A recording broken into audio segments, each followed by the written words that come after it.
Alors bonjour Jean-Paul Gourevitch. Bonjour. Vous participez ce matin à un colloque sur la démographie. Est-ce que vous pouvez nous parler de ce colloque et de votre intervention?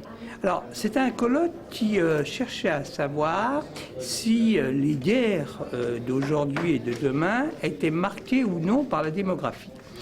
Et on pouvait évidemment s'appuyer sur l'histoire, on peut s'appuyer aussi sur l'actualité, et on peut s'appuyer sur les divers phénomènes qu'on voit aujourd'hui sur le littoral sud, sur le littoral est de la Méditerranée ou en Afrique elle-même, ou bien au Moyen-Orient. Moi, ce que j'ai essayé de faire ce matin, c'est un petit peu de décentrer le problème. On était autrefois avec l'idée que, au fond, la guerre, ça résolvait plus ou moins les problèmes de croissance démographique. Et qu'au fond, l'après-guerre, avec le baby-boom des naissances, eh bien, ça remettait une nouvelle forme d'augmentation de la population. Et ce que j'ai essayé de montrer, c'est que la guerre a profondément changé. On n'est plus dans des guerres de face à face, de gens dont c'est le métier de faire la guerre.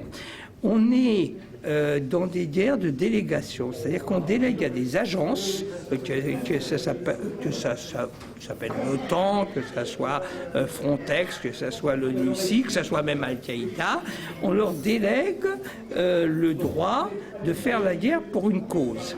Et le résultat, c'est que ces agences ont à la fois une fonction militaire, mais ils ont aussi une fonction symbolique.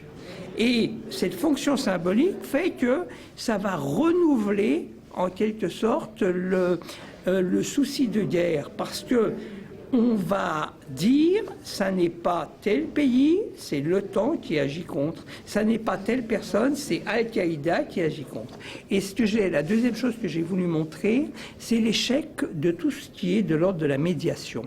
Autrefois, la médiation était là pour amortir les conflits, pour créer des armistices. Et aujourd'hui, la médiation a deux problèmes. C'est que les médiateurs n'ont plus de crédibilité. On se demande toujours de quel côté ils sont. Et d'autre part, ces médiateurs, ce sont des délégués, ce sont des représentants, et que les gens qui les ont envoyés ne se sentent pas du tout concernés. Et j'ai pris l'exemple, parce que c'est un sujet sur lequel je travaille beaucoup, j'avais pris l'exemple de la Méditerranée. Les médiateurs, quand en 2008 étaient tous d'accord pour l'Union pour la Méditerranée, on avait réussi à regrouper les 43 chefs d'État, sauf que les populations concernées, elles n'ont jamais été véritablement mises au courant. Et vous ne pouvez pas avoir des réunions en petits groupes où des grands spécialistes discutent de ce qu'on peut faire et où des grands politiques développent des concepts d'intelligence stratégique, et puis une population qui, elle, a des problèmes immédiats d'accès à l'eau, d'accès à l'énergie, de problèmes de pollution, de problèmes de sécurisation, et qui ne sont pas concernés. Et c'est cet échec de la médiation qui, à nouveau, refait surgir le problème démographique. Très bien. Merci beaucoup. Parfait.